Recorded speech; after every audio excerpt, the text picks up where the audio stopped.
eggs and flour and bake me for 40 minutes. Hello, and welcome to Screen Masters with me, Bath. Me, Fluff. And today, we are back round to TV, so we are going to be taking a little journey through the Expanse, which is a TV show started by Sci-Fi some years ago, I think it was, wasn't Yes, it? it was, yeah. And then it went to Netflix? No, it was cancelled. Sci-Fi kept making it, but then it was on Netflix. It was cancelled after season 3 and then picked up by my good friend, Mr. Jeff Bezos. Indeed, Amazon. Mr. Jeff Bezos, he's the only person who likes him. Just because he saved the Expanse, generally. Not because of his work practices. It just reminds me of the South Park episode. Yeah, let's not go there. Yeah, we're treading on water. Exactly. So, before we get into it, we are going to hit some news. I believe Fluffy has some news for us. Yeah, not a lot. But I would just briefly like to turn to the page where I made these notes. You're going to give me a quote? I am, you see. Because now we're going to go, after the last episode, obviously a bit of time has passed. So now I would like to quote the famous words of Jimmy Cliff and say, I can see clearly now, the rain has gone. Okay. Yes. And that one popped into my head about 3 seconds after the Travis one. Right, okay. As an answer to the Travis one. Right, understood. Works. So yes, hello, welcome to this episode. We'll get into the news in a minute, but first let's just do the housekeeping. So, you can find us on YouTube. As you can see, we've got a lovely new background now. You can see our lovely faces, he says. Yeah, I'm not sure about that. But go over to the YouTube channel. Go to YouTube, type Screen Masters, Byte Back Media. You'll find us. Give us a like, subscribe, leave a comment if you want to on any of the videos. We check them all. If you want to support us more directly, you can go over to the Patreon site and search for us there and donate at any tier from $5, $10 and $15. With tiers of $1, $10 and $15. Exactly. If you wish to. But, you know, if you don't want to do that, just do us a favour. The YouTube, we can monetize that as long as we just...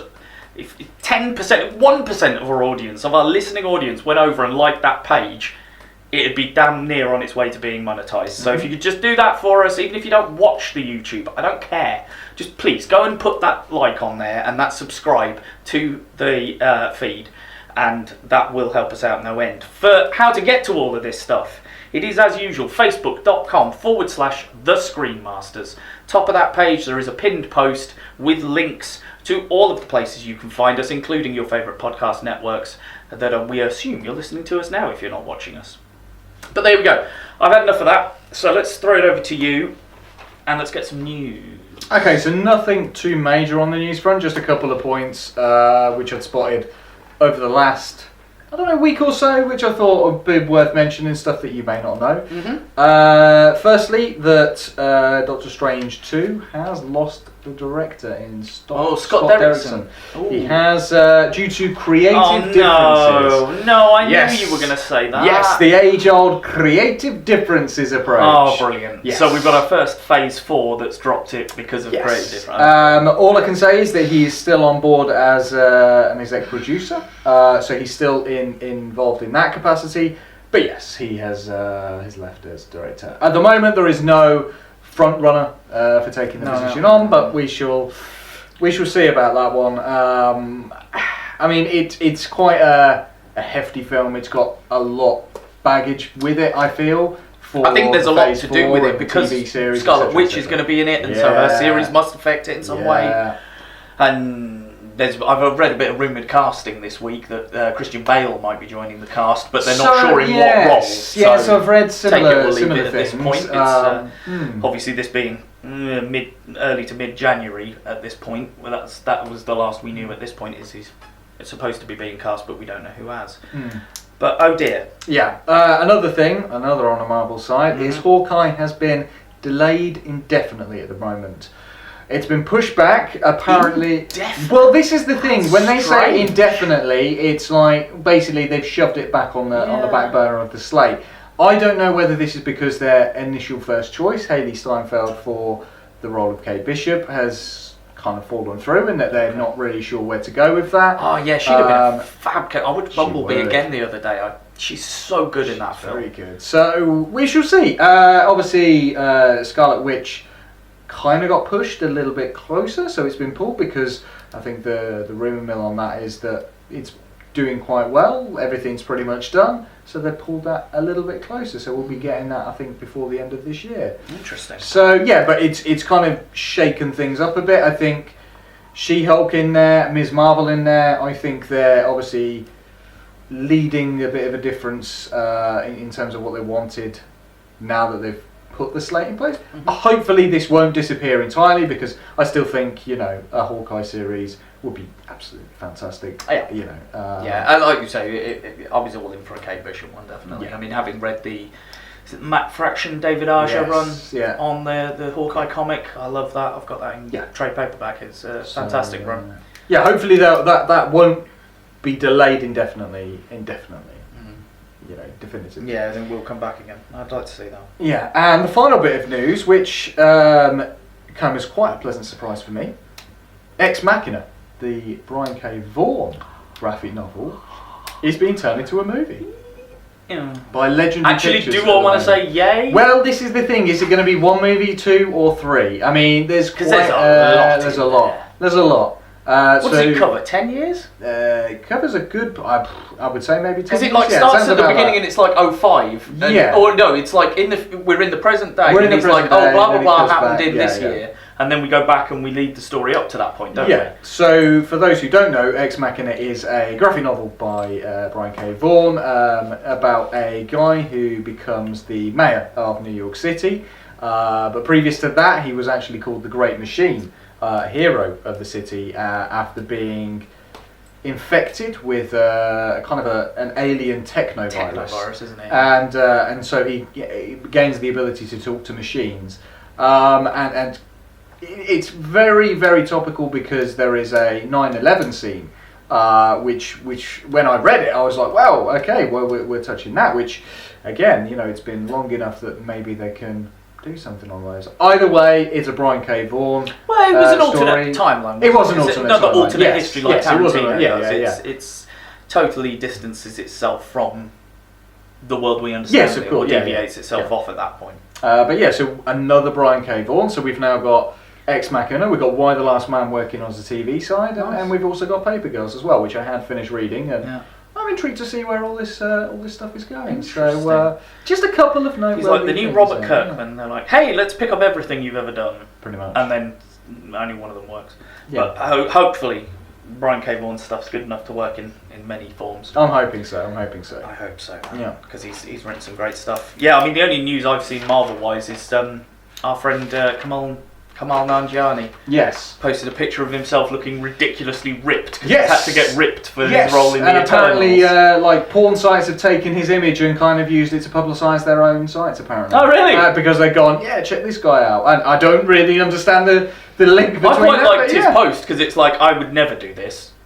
But I've been working for about 9 months, and just every day has been eating this stuff that I've been told to eat and being in the gym. Yeah. So bollocks, I'm going to put a picture of myself up topless to show you. Criticise him all you like, but guess what? The guy's clearly gone through some stuff. You know, I mean, I've seen him in Silicon Valley. He's not the buffest guy in the world. That's just not his. So the fact that he's gone out there and to the gym day after day, week after week, and gone, you know what? I'm going to show off my progress. More play to you, man. Yeah, why not? Why not indeed? Just reminds me of the Ricky Gervais's comment at the Golden Globes when he said about, do we have a category for the biggest junkie in Marvel movie? Yes. He was like, you're not actors anymore. You're just athletes who spend all day in the gym, eat loads of chicken and take steroids. Yeah. And it's like, okay. It's not pretty much too dissimilar to what the reality of that is, I'm sure. I'm not going to say maybe not the steroids. Yeah, it is funny though.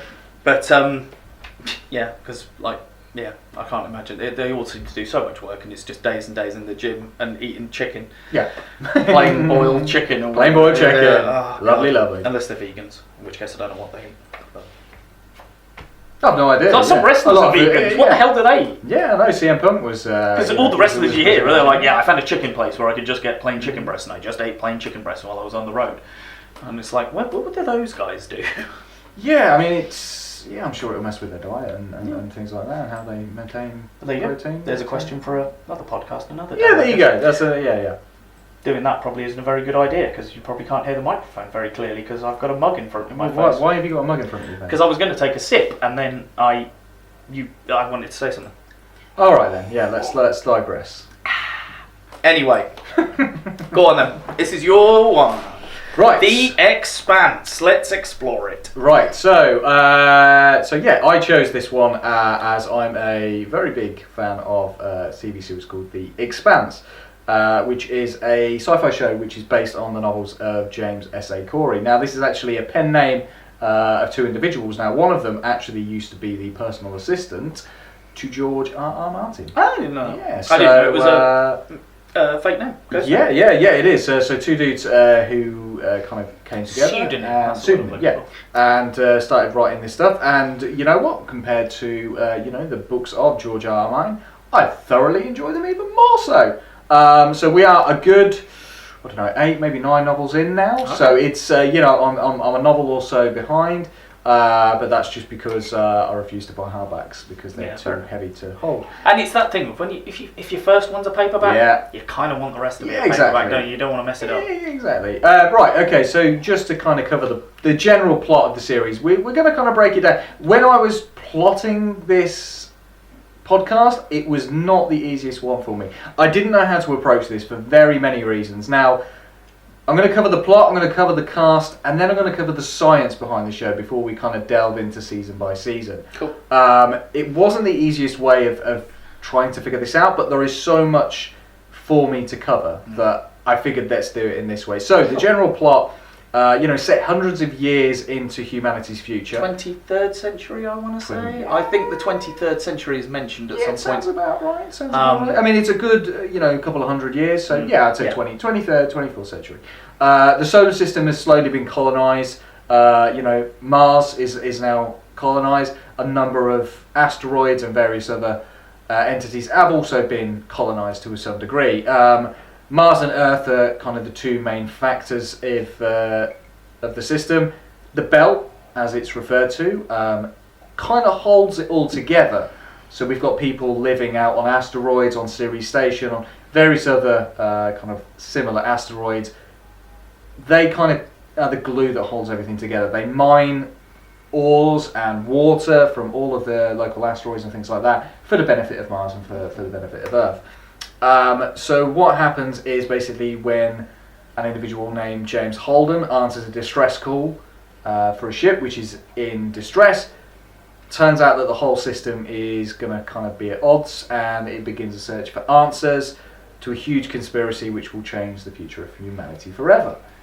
Now that's quite I love that sentence. That's written by a marketing department of a TV I wrote that myself. Did you? I wrote that myself. You should have a job in marketing. There you go. There you go. So yeah, that's kind of the loose plot of it.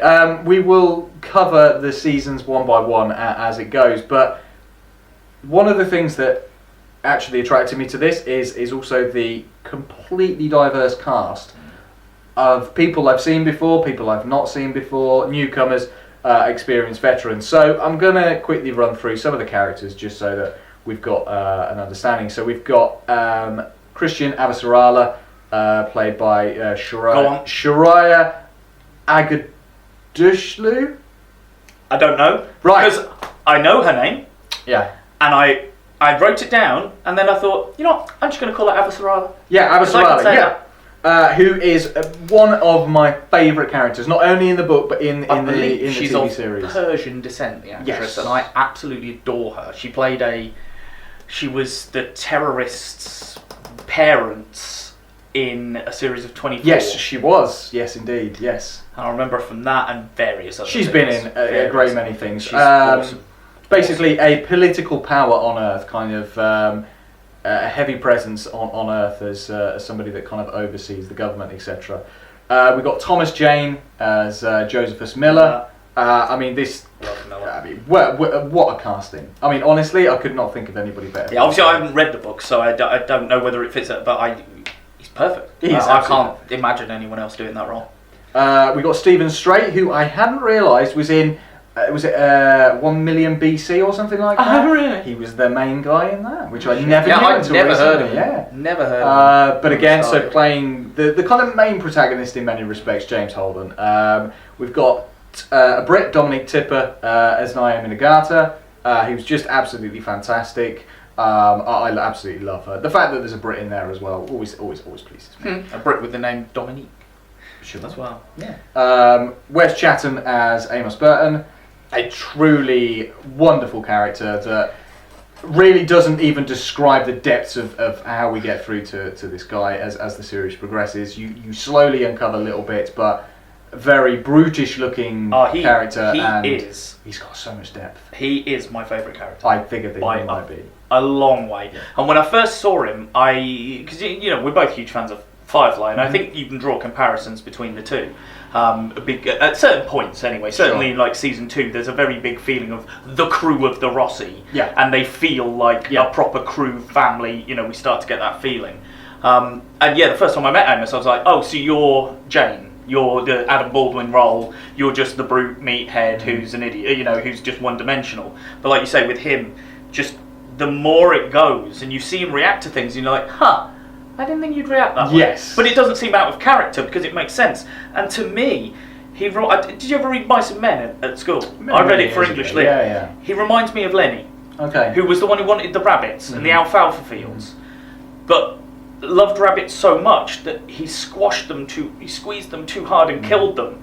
And he when he finds someone that he likes or is nice to him, he's like, I'm going to make sure that no one ever hurts you. And it's like, wow. Yeah. And it just totally makes me think of Lenny, because he is this he will kill someone and he has got no emotion at times. Yes. Like you say, as we go through, there's bits where he's talking to someone and he's like, look, I know you're angry, and it's because I did this, and you want me to say sorry. I'm not going to. Yeah. So can we just carry on? And it's like, huh, that's fair enough, actually, because then they've got the choice of going, no, you're a dick, I don't want to have anything to do with you, or going, yeah, all right, let's just crack on. Yeah, his relationship with other people later on develops, and hopefully I've got a few scenes particularly I've picked out as we go through. Hopefully we'll get. But the point is, he isn't the one-dimensional meathead that you think he's going to be. Absolutely not.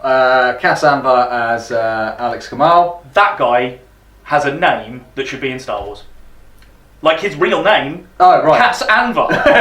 Sounds like a character from Star Wars. I saw it because I saw it on the. I was watching it on Amazon Prime, so it's got like the little X-ray thing where you see the cast down the side, and I flicked it just to see what his name was, and I was like, Cass Anvar. I thought his character's name was Alex. Yeah. And I went, oh shit, his real name is Cass Anvar. That's cool. So he's the Martian pilot who, again, we discern a bit more about his history as the series progresses. The great Chad Coleman as Fred Johnson. I love Chad Coleman. I mean, he's great in so many things. I'm not right. He was Tyrese in Walking Dead, yeah. Yeah, all too briefly, so we won't go on that. He also appears in their best show on TV, Always Sunny in Philadelphia. Oh, does he? Yes, he does. We've got as the series progresses, we've got a couple of other additions. I'm literally just naming a couple more. Frankie Adams as Bobby Draper, who I really didn't like to begin with. Absolutely fall in love with Bobby. Fan-fucking-tastic character. Absolutely fantastic. And again, as we get through to some of the later seasons, I've got things to say about her because I wanted more. Yeah. Cara G as drummer, who is kind of Fred Johnson's number one. She's really interesting. Really interesting character. And like the actress as well. I'm not sure where she's from. She's got a really distinctive I think she is voice. British. I believe she's British. Could be wrong. We've got Jared Harris as Anderson Dawes, who is just a phenomenal character. I don't feel that I got to know him that well. But I think he's in the first season, isn't he? He's in the first season. I'll be honest, I didn't in the second. Watch all of it. I watched recaps for season 1 and 2, and then did 3 and 4 because I hadn't seen them. He pops up a little bit more in the books, but I understand, as is everything, with TV from books to TV, they've had to make concessions here, there, and everywhere, and I understand that. I'm hoping that at some point, at a later point, he will appear again because his character is very important to some of the kind of developments. Because he's still there. Yes. I'm thinking of season 4, and we see like Chad L. Coleman and him pictured together on a thing, don't we? So he is still there and still an active character. Yeah. But I don't know, maybe Jared Harris is too busy, they can't afford to get him back for the bit, or like you say, maybe they're just holding his story back a bit. I think it is. We'll see it when it becomes relevant. Because although he may play a bit part occasional starts, like a conversation over, interspace or, tight beam, as they call it. Tight beam, yeah. Aside from those kind of conversations, a bit more to the meat of this role doesn't come until a little bit later. So I'm hoping that he does return. Terry Chen as Prax, who you can't help but mention, because I mean he's a great addition to the cast. It's a shame that he's not in it for as long, without giving too much away. And then finally, I'm just going to mention one guy from the latest series, Burn Gorman. Burn Gorman. Yeah, as Mercury. See, that for me, it was brilliant. Absolutely brilliant. He is fantastic, and I've got some notes on him as well. I saw him, was like, oh, it's you! Yeah. Because I've not known his name. Because for me, he's Charlie Day's sidekick in Pacific Rim, and I can't remember anything else he's been from. I tell you what, though, if you looked at his IMDb page, he's in Torchwood. He's in. He was also in Always Sunny in Philadelphia as well. Because if you look at his IMDb picture, it's like him in like 19th, like Victorian regalia with a big wig on and stuff. It's a hilarious picture. Oh God, I'm gonna have to or maybe check it was that on the X-ray on the Amazon Prime, the cast bit again. But the picture they had of him wasn't a standard headshot. It was like him in full Victorian regalia, looking like he was in a period drama. It was really funny. Just as a side note. Yeah, yes, I love him. In a good few things. Where's Ashford? I've got Ashford. No, look, I've got Ashford there. Just fucking love Ashford. Yeah, I know. Unfortunately, because I remembered Ashford at a later point, I haven't actually got the actor's name. Yeah, I don't have the actor's name either. So yeah. But I mean, this is to name a few. There are so many other people. Elizabeth Mitchell, I know, pops up. Yeah. I really can't stand her as an actress. Oh, I hate her. And I was hoping that she wasn't going to drag it down. I feel Unfortunately, she did drag it down. Plays the same. I mean, they got the right person for the role. Yes. For the role that she plays, yes. She suits it. Yeah. But yeah, I feel like I've seen her in about 3 TV shows, and she's played the same character in all 3 TV shows, and it's like, oh come on. Yeah. She I also appears. See, this is the thing. She also appears in series, and then they get cancelled, and I'm like, I don't want you to appear in my series because I don't think want she's the reason they cancelled No. Lost, but no, because she only turned up in season 2, and they still managed 5 more after that. Only 2 she appeared in. Oh my god. No, she popped up in season 2 because that was the first time we saw the tail section. Okay.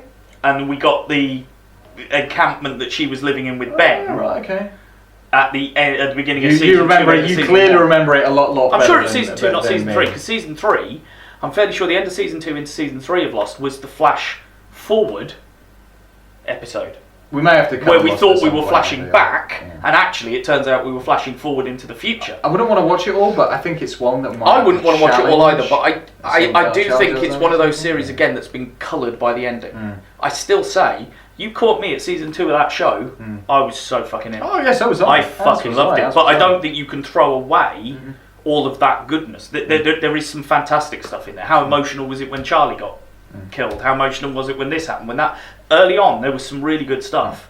It's just, unfortunately, all the shit they were setting up, they got no fucking idea how to pay off. That's a conversation for another day. Anyway. We'll focus on it's good, as long as you've got Ashford there somewhere. Yes, I did mention Ashford. Unfortunately, I didn't jot down the actor's name, so apologies for that if you're listening or watching.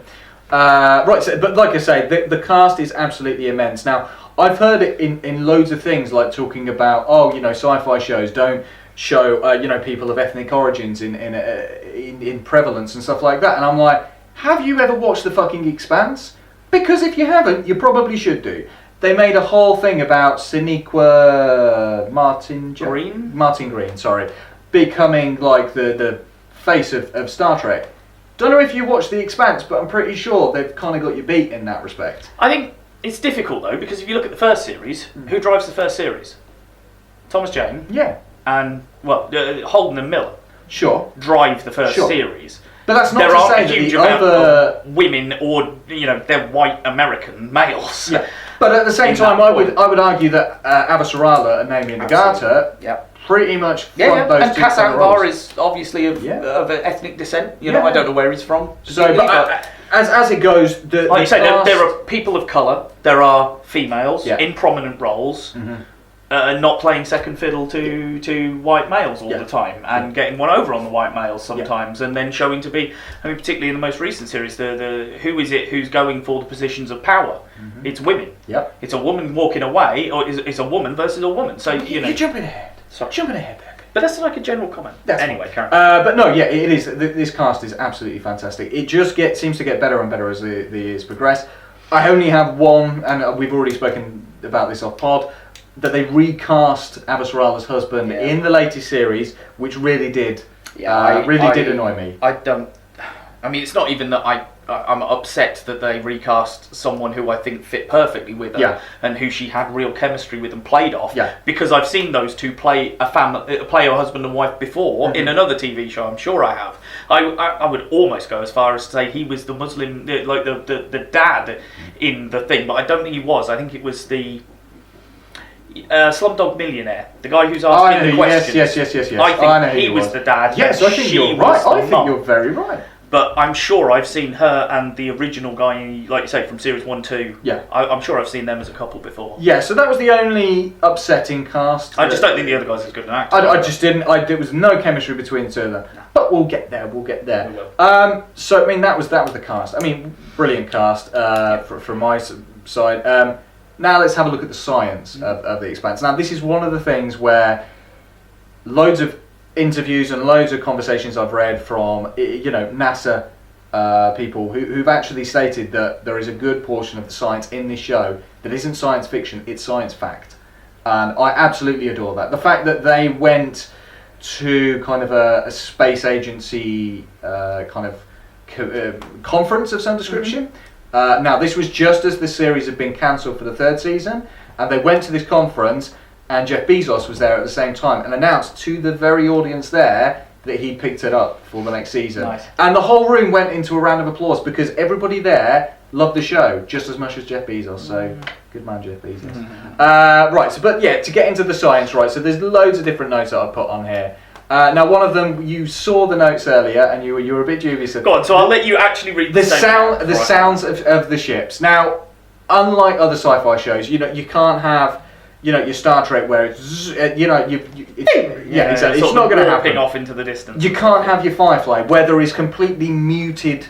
There's no sound. There is no sound because there is no sound in space. Exactly. As we Joss did it properly. However, I understand and I will argue the fact that for a series which has an emphasis on dramatic effect, there is a certain level of noise that needs to be generated in order to kind of show the ship is powering up. But it's not. It's subtle. The ship kind of, reverberates because the power is actually coming on.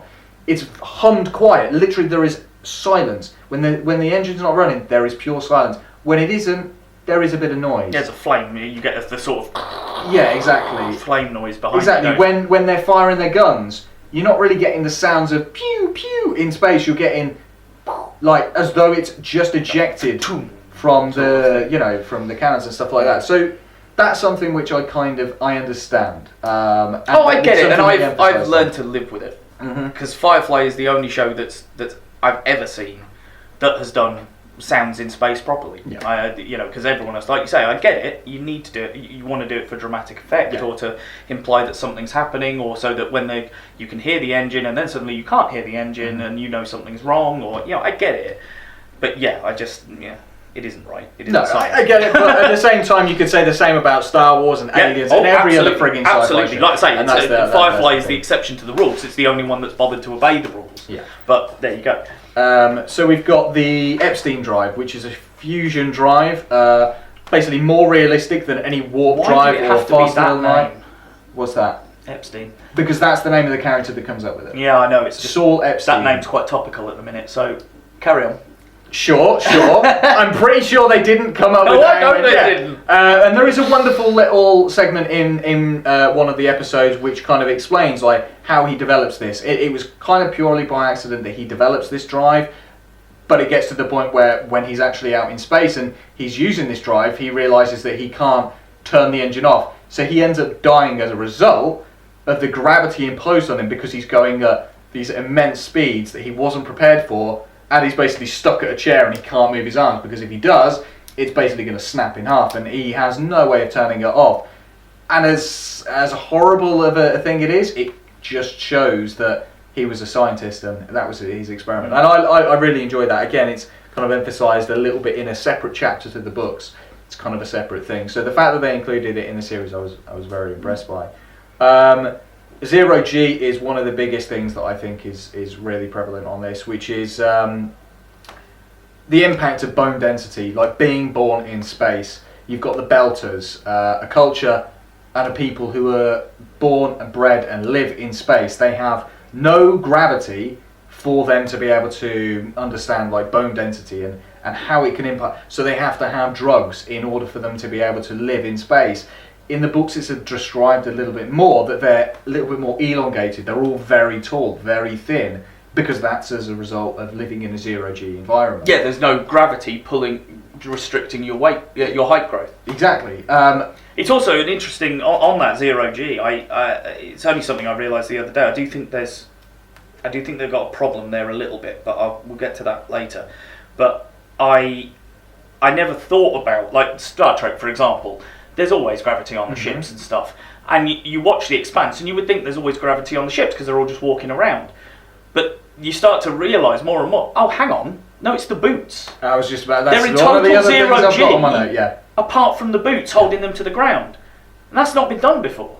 Because we always assume there's, either you watch films and there's always a spin creating gravity, which fair enough, and they do have a ship that can create spin gravity at one point, but only one. And I just feel that helps with the realism. Because yes, in 200 years, we're not going to have developed artificial gravity without, like say, spin gravity works. It's scientific fact, in a scientific way. But yeah, without that, without something spinning it, pushing it to the out, creating the gravity, how would you create gravity on a ship easily? You wouldn't, because it's too hard. So you just make sure you've got boots that stick you to the floor, and that's all you need. And the thing is it's not a throwaway thing of, oh look, these are boots. It comes up on numerous occasions throughout the entirety of the series. Somebody will click their shoes and then be landed on the foot. And it becomes an important point to remind you that yes, they're in a zero-G environment. It has a huge impact. We've also got, dealing with injuries and things like that at various points. Somebody might get injured, they get shot, they get hurt, they get crushed against something. Well, you're in a zero-G environment.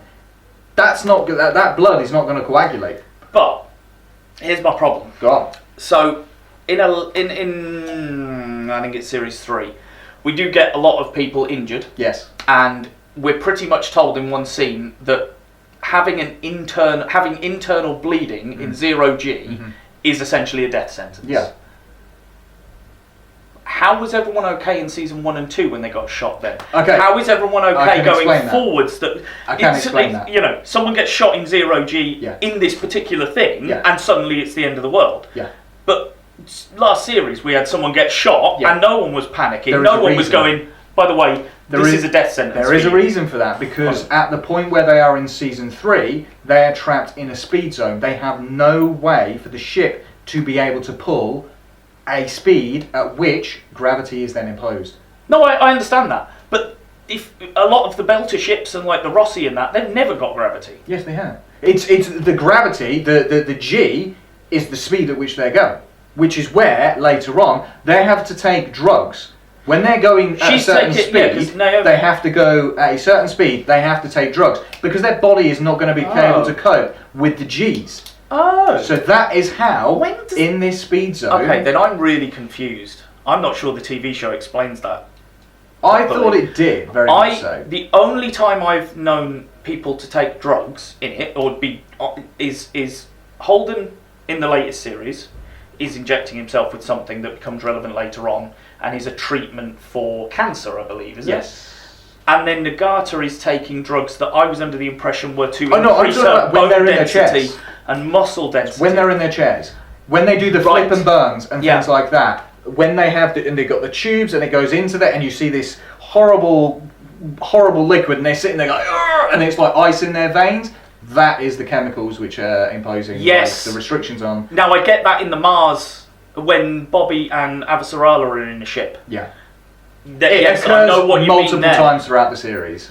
It's one of the first things in the first episode because they do a flip and burn because they're going after the ship, like the first ship that they come across. Sorry, come back to the Behemoth. Yes. Or the Medina, as it ends up being called. Yeah. That only generates gravity through spin gravity. Correct. It's motionless a lot of the time when we see it.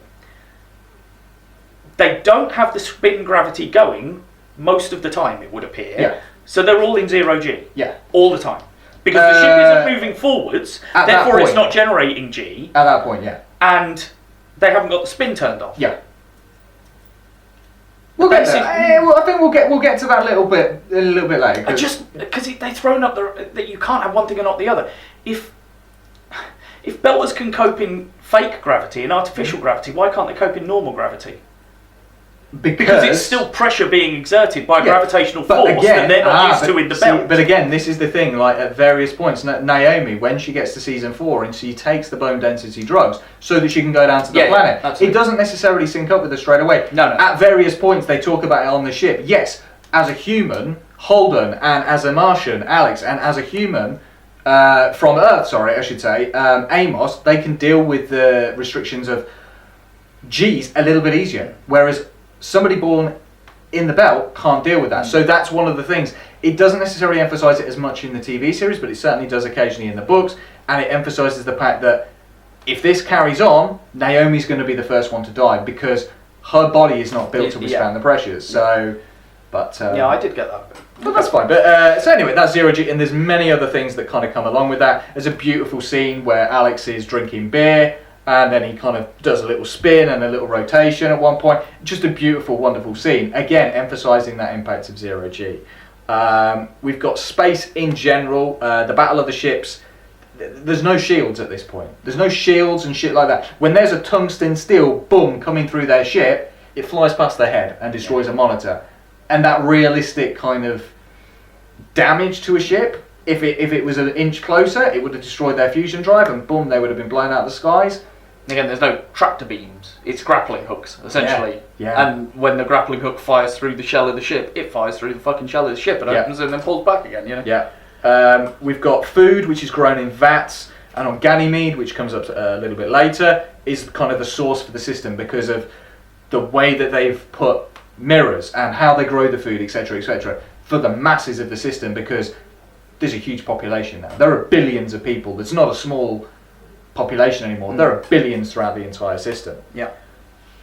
Air and breathing on the ships is very important. Prax, whose character comes up in season 2, eventually kind of explains the significance of having plants in space and on stations and on ships and things like that. They undertake a project, don't they, to sort of put loads of plants in the ship. Prax panels, as Amos later calls them.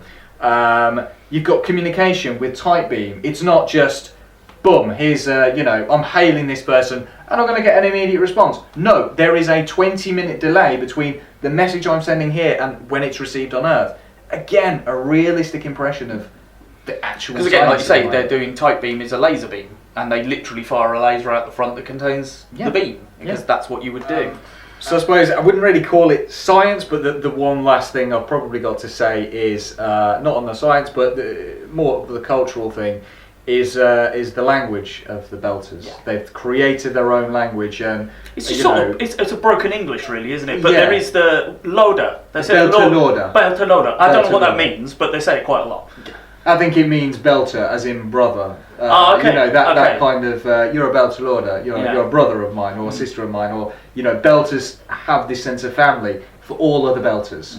So, and that's, like I say, I think the science is one of the, this is science fiction, but a lot of this is realistically science fiction. Yeah, absolutely. I totally agree with that. Any comments from you?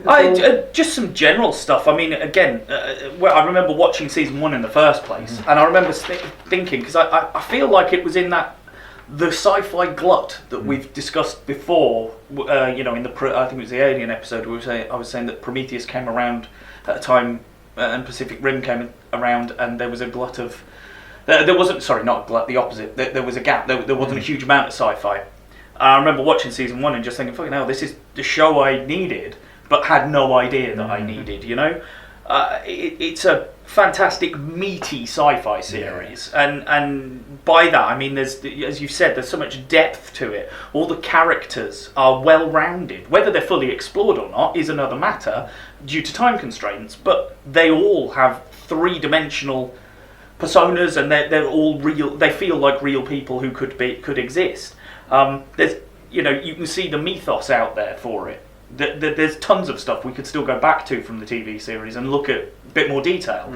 Like you say, like the origins of Mars and the terraforming and stuff like that, and how they got to where they are and things like that. I think you can make a comparison to Star Trek. in as much as, I mean, it doesn't look anything like it because it's shot more like a movie, whereas Star Trek's shot more like a TV show and looks that way. But it is mixing the best stuff. It's mixing politics, race, class, all things that we can identify with, and then throwing them into that future space thing. And there's still a problem. Yeah, so what? All the Earthers are banded together, all the Martians are banded together, all the OPA are banded together, all the Belters are banded together. But then they're going off against each other because human nature is that we can never band together over one thing. Though as we see as it goes through, there is the potential there for everyone coming together to face a different threat or a different possibility themselves. But yeah, it mixes that stuff with the brain twisting sci-fi that you love from the core of the Star Trek episodes. You know, you knew if you had an episode where Jean-Luc had to go and negotiate the latest trade treaty between, but it was always very, the politics was always very well researched. It was always reflecting what was going on Earth at that time in our world, and just putting it up there and saying, look, these problems still exist. They're still being dealt with by other cultures, and now we've progressed past it. We're the ones showing them how to solve these things. I think I'd mentioned the direction because TV shows, I don't feel like TV shows, directors get enough credit. Yeah, exactly. And they're, a lot of time in TV, I think the direction is okay, or average, or nuts and bolts. Call it what you will, but nothing special, but solid and workable. I do think that most of it's the same for this, but there are some really lovely choices. Some flair shown. Some lovely spinning shot choices, and going into like the production values, which would be my next point, is I love the way the Rossi's set up. The set that they have for Rossi, because it's multi-leveled, and you can see people up and down, so it makes it again feel like a real thing. Whereas, as much as I love Star Trek, you walked onto the bridge of the Star Trek, and that's a set. It's obviously a set. Whereas the Rossi doesn't feel like a set, even though it feels like a ship that you're stood inside of, and also the CG that they use. I mean, again, the production value I think is amazing. The amount there's a couple of sets and things like that on the CG that I will get to, because there's certain scenes where I literally was just like on the edge of my seat. Thinking, I've just made note about the hybrids, which is a full CGI creation. They don't look that bad. No. I mean, they're a bit ropey in a couple of places. The first time you see it, you're like, they look really good, and particularly in season 3 when you see sort of the development of a hybrid. That looks cracking. Considering it's network TV. I mean, I'm thinking back to our good old favourite Smalley and how much I bastardised Doomsday and all that sort of shit. And I mean, even the mod Narrowverse, God almighty, the CG they use there is crap. And this was being made by Sci-Fi. It was network television originally.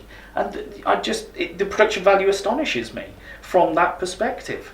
I think that's about all I've got to say generally then. So I've just got some points for the seasons. Okay, so we'll start going through the seasons. Now, I mean, I'm not going to dwell too much, just for those of you at home. I'm not going to dwell too much on the seasons because I'm going to kind of go through them one by one and just kind of address certain big points or big kind of situations which occur, but I'm encouraging every single person that's listening or watching this to go and watch this show. You can find it on Amazon Prime. I would also encourage you, if you're a reader, to go and read these books as well, because honestly, I absolutely love them. But let's get into it. Let's get into season 1. So basically, season 1 starts with Julie Mao, a girl who is trapped inside the confines of a ship. We don't really know much more than that. She manages to break her way out, comes across this weird looking alien goo, and basically screams because it looks alive.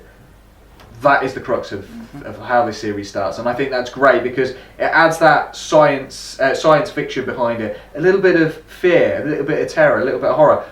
What the hell is this? What the hell is out in the open? The fear of the unknown. Fear of the unknown, yeah. So we kind of follow the ship, the Canterbury, which Holden, Nagata, Alex and Amos are all a part of the crew, and basically they're sent a distress call from this ship, which Julie Mao was on. And basically, this distress call wants to be batted away by the captain. He doesn't want to answer it because it means that they're going to be delayed in their trade of ice that they picked up, and he doesn't want to do it. But Holden is a good-natured person, and this is where it kind of begins to set the fall for him, that he wants to answer this call, and does. He answers this distress call, logs it, and they have no choice but to go to it. Turns out it's a trap. It's been set for them, and then their big ship, the Canterbury, gets blown out of the sky. And this begins the crux of the series, that the Cant has been destroyed. Who has destroyed this ship? Was it Mars? Was it Earth? Was it the Belt? Nobody knows. So we've got these sudden three factions kind of suddenly pitted against each other. At the same time as this is all going on, we've got Miller, who is on the space station series, who has suddenly been given this case of a missing person, Julie Mao. So he suddenly becomes engrossed in this investigation. Who is this girl? Where is she? How do I find her? You get the feeling that he's a shady character, that he's not necessarily Mr. Green Cut, but he's probably going to get the job done, or a kidnap job, as he refers to it. So that begins to unfold, and he begins to unravel more and more of a conspiracy that's going on involving Earth, involving Mars, involving the Belt. Who is the power at play here? We obviously learn later on.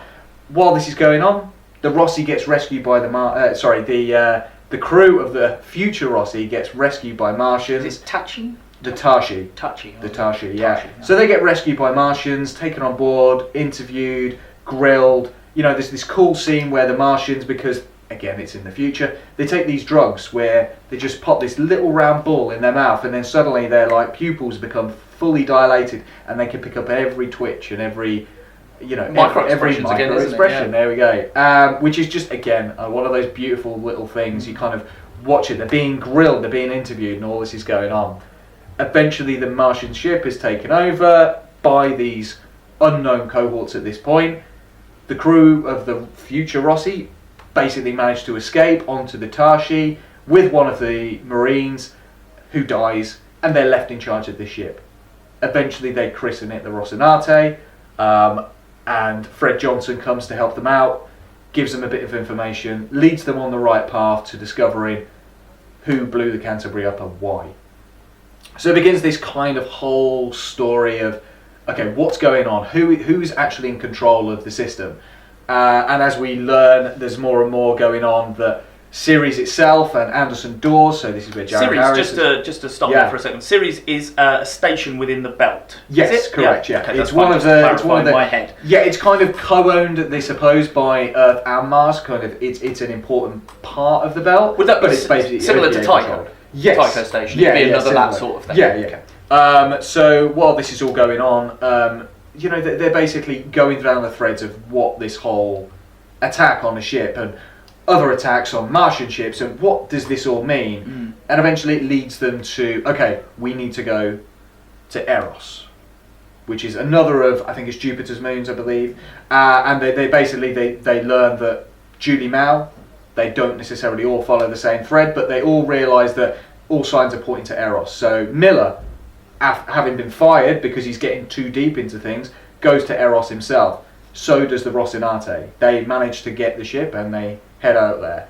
Eventually they all meet together, and it's just a wonderful scene because they meet up together. He basically saves their lives, and it's just brilliant because Miller saves the Rossi's crew, and so he turns up, he saves their lives. They go to investigate Julie Mao's room, and basically she's just in a puddle on the shower floor, covered in this weird blue light electric looking crystal stuff, and you just kind of go, yeah, that's not ended well for her. And you get the whole flashback episode basically detailing what happened to her. She gets infected with this proto-molecule.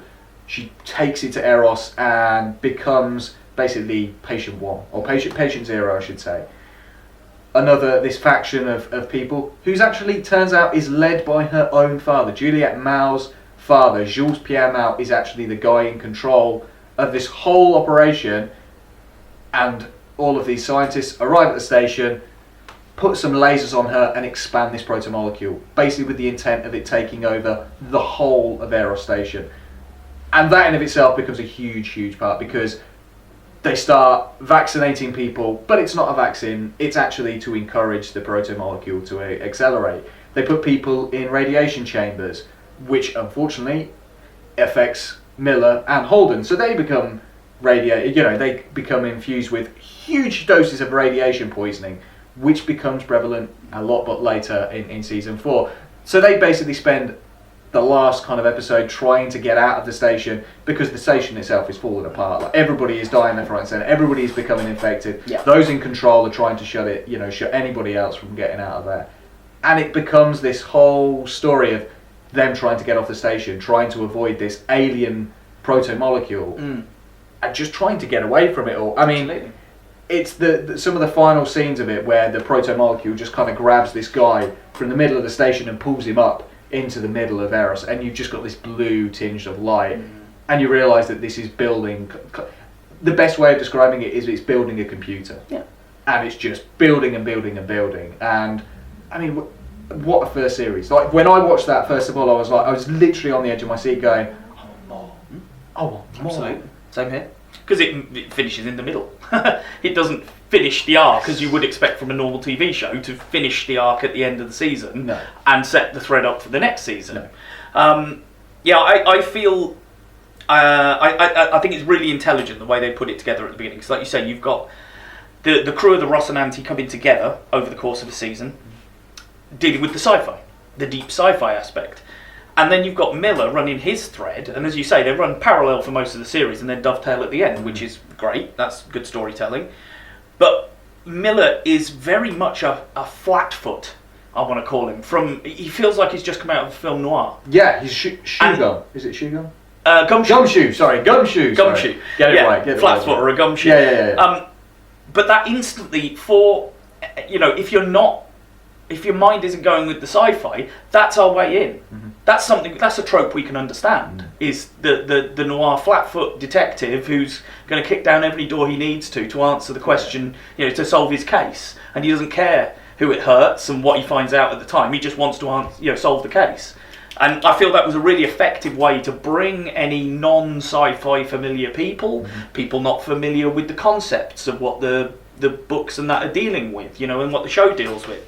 It's a really good way in, so that you get familiar with him, and then as he learns the sci-fi stuff that he doesn't know about, you're informed as he goes along, and you feel like you're getting those waves of knowledge, and going, oh shit, so this connects to and we're discovering things as he is, and that's really good, because when it does dovetail, you understand what's going on. Like you say, the camaraderie of the crew of the Rossi builds, because they at one point they're at loggerheads. They want to fight each other because they don't know who's a traitor, who's genuine. And eventually, by the end of that series, you're just like, this is a family unit now. They've formed that bond, and it works, and it's good. I mean, without not talking about Avasarala back on Earth, she's obviously got the politics going down. She's trying to keep the system from imploding. Yes, trying to stop as well as we're watching them go and find out what's going on with the Cant and what happened, and him trying to find out where Julie Mao is. We're watching Avasarala, and obviously it's kicking off between Mars and Earth and the OPA. From She's just trying to put the pieces together, because they're all blaming each other for destroying the Cant, and they don't know who did. So she's trying to like you say, put the pieces together and figure out what the hell's going on from a political point of view. But it's good. Like I say, it mixes. Like I said in my first bit, this Star Trek, it's that mixing the politics, the race, the class, the stuff we understand that we deal with in our daily lives. It still can exist further into the future, even when we wouldn't think it would necessarily, but it does. I mean, they talk about they talk about the ships, they talk about the gravity, they talk about the medicines, they talk about the things that we discussed on the science side, and it's not a throwaway point. They explain themselves, and they make very good points as to why things are the way they are. So again, you're not a novice sci-fi person coming in going, oh, okay, this is... No, they're actually giving the explanations to you, which I think is wonderful. So we move into season 2, which begins with kind of the introduction, I should say, of Bobby Draper, who is a character to begin with. You're not really sure. She's a Martian Marine. Clearly has this idea that she can go out and fight every single Earther, as she likes to call them, and basically win the day. She's just a grunt at this moment in time. She's gunnery sergeant, and we don't really know much about her, but she seems like a bit of a grunt. Little do we know that she's going to become such a huge point. The tension between Earth and Mars is even more prevalent now because Eros has been quarantined. There's some shit going off there. Miller effectively becomes part of the Rossi crew, which is a beautiful, wonderful thing to see. They have this wonderful meal sitting around, like Alex has made them this lasagna. And they're all sitting around, and after Amos and Miller have had a little bit of a scuffle between the two, they sit down and Miller just tells them about this story about how they basically, busted a cheese syndicate or a bunch of people that stole a load of cheese, and turned out all the cheese went missing, and everybody and it's just this wonderful scene, and there's just this sense of family sat around. And like I say, I think it's around that time when in the season 2, probably around that time when I did, like I say, I there was a picture of them or something, or a shot of them all together, and I was like, you are the crew of the Rossi. Yeah. And so it was really nice. It progresses that they basically want to find out who has been in control of Eros. What the fuck is going on there? They want to find the people responsible, because it's a tragedy. Hundreds of thousands of people have died on this station for the sake of a science experiment, essentially. So they go after these scientists, and Miller becomes part of the ground crew, not on the Rossi, but he's still part of them. They break in, they kill loads of scientists because they're with a bunch of people that don't really know any better. They manage to save one guy, and they're quizzing him. The guy in charge, they're quizzing him, and he makes such a compelling argument for what they're doing that it scares Miller to the point where he shoots him in the head. And that's just brilliant, because it's not a case of, okay, we're just going to see this guy. No, boom, pulls a gun and just blows his brains out. And I can't remember whether I'd read the book or watched the series first, but I remember when I got to that point, I was like, well, shit, that just happened, didn't it?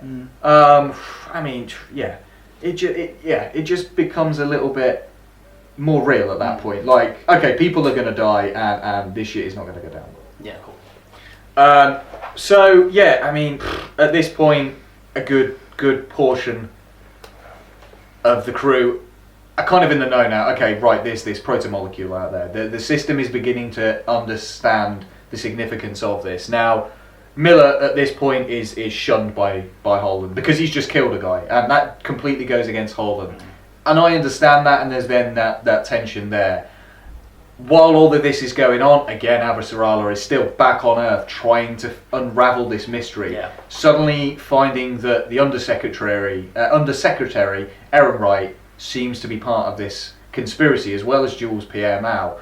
An assassination attempt goes out on her, so she then recruits somebody she's known from her past, a guy called Coiter. He's one of these actors I wish I'd made a note of, because he's absolutely fucking brilliant in this. He really, really plays well against her, because he just takes none of the shit that she offers, and I absolutely love that. That's it, because she's a very dominating one. Oh god, yes. She will, and I think that's what they played with when they cast the actress. They were like, cool, you're going to swear a lot. Yeah. And it's weird seeing someone who you associate, she carries herself very much almost like a queen. Yes. Very and then, regal. Exactly, and you see her in the news footage and you're like, oh yeah, I see why, and then you hear her in the back rooms and she's like, oh, you fuckers, fuck, this has gone wrong. Fuck. Think that's bad? You should read her in the books. She is a fucking potty mouth in the books. It is brilliant. And she has an assistant in the books who she treats absolutely appallingly. Yeah, I bet. And he kind of relishes it as well, because he's just like, oh, we're there. A bit like Lloyd from Entourage. Yes, a little bit, yes. At the same time as this, Bobby is on a ship, being deployed, to Ganymede to kind of farm detail, as she likes to call it. She wants to go out there and she wants to fight. She wants to go out and fight the Marines, isn't she? Yeah. She likes the Marine bit. She's up for a fight. She's up for a fight. She's up for a battle. So while this is going on, they're trying to figure out what the fuck do we do about the Eros incident. What are we going to do? And Miller comes up with the idea of sending the Nauvoo, which is a huge ship. And again, the CG for this is just tremendous, because is it the Mormons have had this ship constructed so that they can take it out generation colony ship, isn't it? Or generation something. Colony ship, yeah. And so they can take it out in the stars to a new sun for a new home. And this thing is absolutely enormous, and it's kind of been picked up a bit in the first season, slowly into the second. And Miller comes up with the idea of basically firing this ship at Eros to destroy it, and everybody kind of goes along with it. Holden becomes part of the plan as well. And the Rossi needs to be there to make sure and manage any resistance that's going to happen. So they come up with a plan to go to Eros to blow the thing up and send it into the sun. As expected, shit does not go the way it's supposed to. Of course. Miller gets stuck on Eros because the bomb that he's holding is about to go off if he doesn't put his finger on it every minute or so. The Rossi crew doesn't really know this until the last possible minute. And as this all goes about, the Nauvoo is getting closer, and then suddenly the whole asteroid just shifts completely out of the way, defying physics as they know it, because the protomolecule has become aware of their plan to sabotage which we it. didn't know at this point. Yes. The protomolecule Is could react self-aware, and was an entity, Yes. a sentient life form. Like you Yeah, say. so watching like the ship move and then the whole asteroid just kind of shift out of its way, again, and Miller's just like, what just happened there? The crew is just like, completely flabbergasted as to what's just transpired because they have no idea. They suddenly start crunching the numbers, realizing how much heat, and again this goes back to the science, how much heat of a fusion reactor can cause this to do this, and again the science is all there, and they have to figure out what the hell are we going to do to destroy this. Now again, I don't want to go too much into the details because there's a beautiful scene of Miller kind of taking the bomb inside there and finding a protomolecule version of Judy Mao. And the little interaction there, and basically trying to stop Eros from flying into Earth, because at this moment in time, that's exactly what's going to happen. Eros is on a trajectory to Earth. We understand a little bit later, and again, I'm encouraging people to watch it or read it to understand the significance why. The Rosie at this point is laser targeting the place, and because of the speed that it's travelling, might literally liquefy themselves by chasing it at the speeds that it is, because the heavy G's that they're facing are causing them to have nosebleeds. They're like their eyes are suddenly bloodshot because of the G's. But eventually Miller manages to convince them to pull back, that he's got it in control, which again shows that significance of the relationship he's built up with the crew. Yeah, he's built the trust with them, and they're part of his, they're part of the family. So So Eros gets sent out, and he ends up crashing into Venus. Again, the details of that, I'd encourage people to watch the reason why. And that causes a huge incident, because it's like, wow, okay, the Eros incident has happened.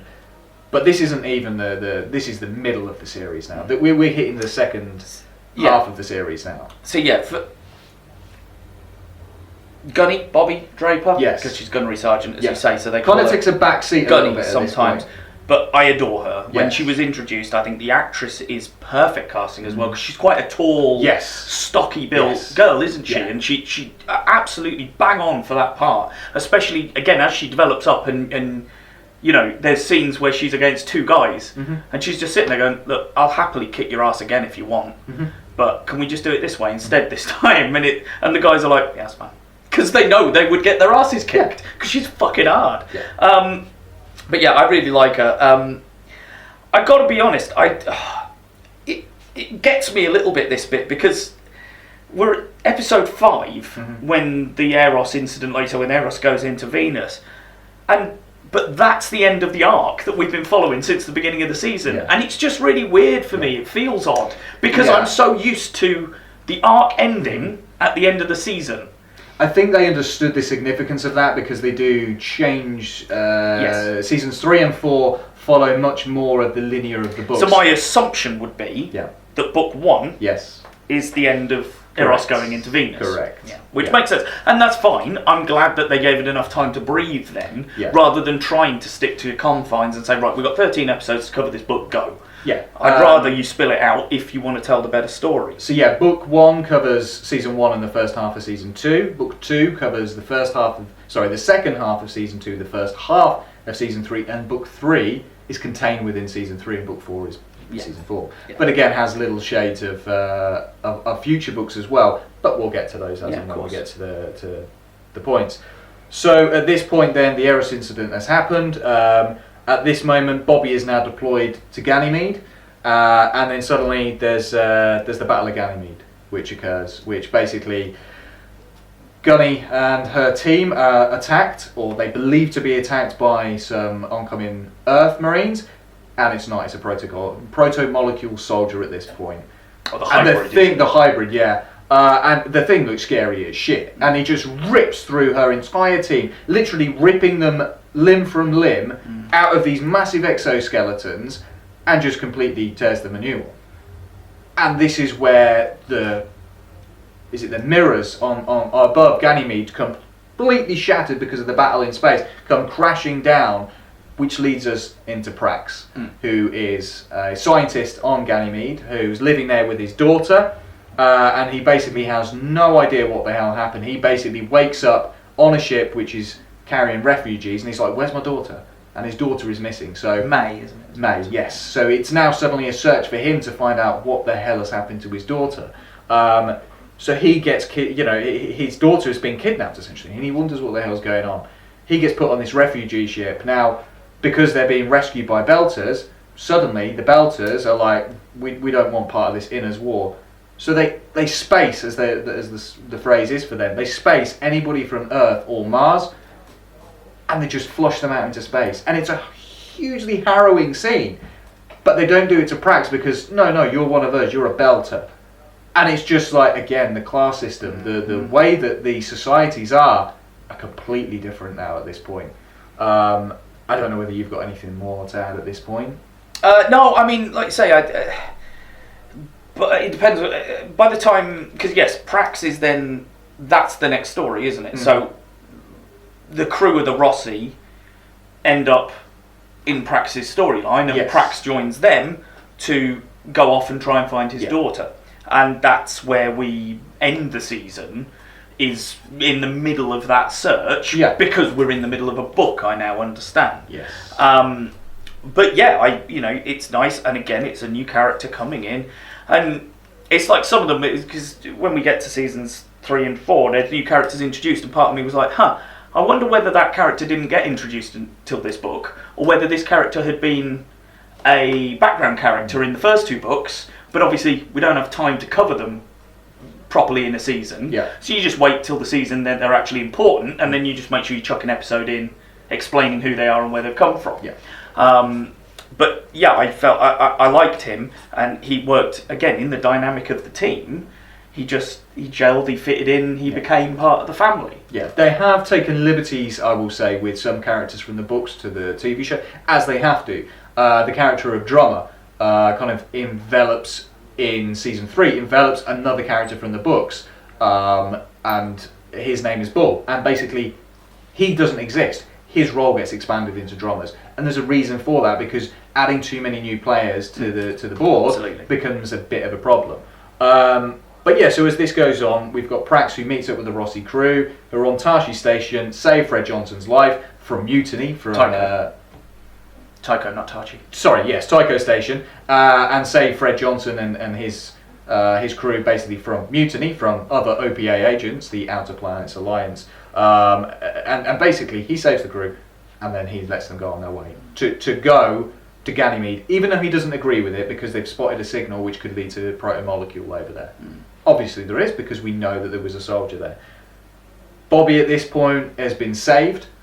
She's the only survivor of everything that happened on Ganymede, and is ferried off to Earth to basically sit in front of the people from Mars and Earth and give an explanation as to what happened and how it all transpired. And she begins the unraveling of this conspiracy within her own government. She doesn't believe it to begin with, and then slowly but surely the evidence is so much in front of her that she has no choice but to understand. And I think that's something you see as well, is the Martians are blind to any wrongdoing on their part. Quite a lot of the time they won't accept the notion that someone from their culture could be behaving in this way or behaving in that way or lying to authority or whatever, because it seems so against their culture. Her interactions with Avasarala were always going to be wonderful, and she's asking her, Avasarala's just asking some questions, and they're like, do you have to answer this? She said, I'll ask anything I fucking want, thank you very much. And again, it's just poignant. She's like, I'm a senior member of this team, I will do whatever the fuck I like, thank you very much. And then their interactions a little bit later, when Bobby kind of breaks out and gets away from the Martians, and it ends up kind of being a confidant of Avasarala, and kind of becomes her bodyguard as things progress. Which, I mean, is just a brilliant pairing. Those two together is just fantastic, as we later learn in season 3 as well. So basically, they've gone to Ganymede, the crew of the Rossi have gone to Ganymede to try and find some semblance of Prax's daughter, to try and find some semblance of the proto-molecule, and exactly what is going on there. And they get caught in further of the conspiracy. They meet some scientists. The hybrid, as you've correctly labelled it, breaks out of its prison because they accidentally throw a grenade in and it gets set free, which is just fantastic. And it breaks free, and then that's it. There's the hunt for them. But at the same time, Naomi is still feeling the guilt of the Eros incident because she didn't save enough people. So she's like, okay, you go do that. I'm going to go and try and rescue as many people as I can. She starts. I think they start to introduce the seeds of her separation. Yes. It kind of upset me because you can see it coming, and I was like, no. Yes. This season is the first time I felt like you were all a family. Don't start sowing the seeds of dissent to split you back up again. But of course, over the course of a season, it does happen that way, and the seeds are planted for what becomes relevant later on. Yeah. So again, there's a wonderful speech that she gives to people, basically saying we can only save like 50 or so people. That's it. There is not enough air on the ship. There are hundreds of you trying to get on it. We can't save all of you. And it's the wonderful speech that she gives and tells this massive bulking guy who's basically trying to sort the people out to go on the ship, and she tells him the story, and eventually he understands the significance of her losing her Belter brothers and sisters. They all lost brothers and sisters, as she puts it. And eventually he places her, and she's like, no, you have my spot. And then eventually, no, he puts her in the airlock, and he's like, your job's not done yet. And the rest of the Belters are stood there after having a bit of a panic. They accept their fate, that they're going to die, but they do it with dignity. And that is one of the really poignant moments of that season as well. Naomi knows that she cannot save anybody else, has no choice. She's had to, medically, pretty much put Amos into a coma because he won't, stop her. And it's just a brilliant, part of that series. Absolutely. And, Mars and Earth are dealing with all of the issues, death, everything that's going on in the belt. Avis Arala and Jules Pierre Mao meet up on his ship, and then suddenly Aaron Wright comes on, and he's just like, actually, I've just killed the head of the Martian government, get back to work, and by the way, you can feel free to kill her. And that's just like, boom, let's end it on a cliffhanger. And I was like, oh, you bastard, I have to wait a year for this. That's it. And the Rossi escapes, but they've also got a stowaway of of the hybrid. They managed to get it out of their ship. They managed to kill the thing, and at the same time, a science investigation that is going on Venus throughout this entire second half of the series, trying to understand what this proto-molecule is. And their ship descends into Venus, and then suddenly at the same time, and this is where it's very important because it kind of emphasises this on the book as well as the TV show, that when they kill the hybrid, the same thing at the same moment on Venus is when their ship gets torn apart, and that visual for me is incredible. Phenomenal. And again, the way that then works through is that it's a deconstruction. Yes. They don't realise they're killing anyone. They just want to understand what's watching you. So they take it all apart into every single one of its component pieces and then put it back together. Well, don't put it back together again, but to see how it works. And like you say, that then continues forwards. And this is the thing about the show, is because it's based on books, it knows where it's going. It knows the story it's telling. It knows where this thread is going to end up, so it can set stuff up way in advance. And then when they actually want to pay it off, it's like, oh yeah, you set that up right, didn't you? I've forgotten about that actually, but you did do it. And I think it's amazing. But as you say, I think we'll have to leave it on our own cliffhanger for that. Yes. And I think we may cover seasons 3 and 4 in the next episode, ladies and gentlemen. We'll call this one a two-parter. So for now, thank you very much for joining us on our journey through The Expanse. As always, go to the YouTube page, do all the stuff you should do. If you want to support us on Patreon, you can do that.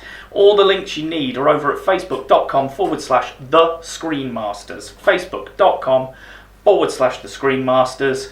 Go over there, give it a like, send us a message, tell us what you think about the show, and we will see you next episode for seasons 3 and 4 of The Expanse. For now, I have been Bav. I've been Fluff. And this has been Screenmasters.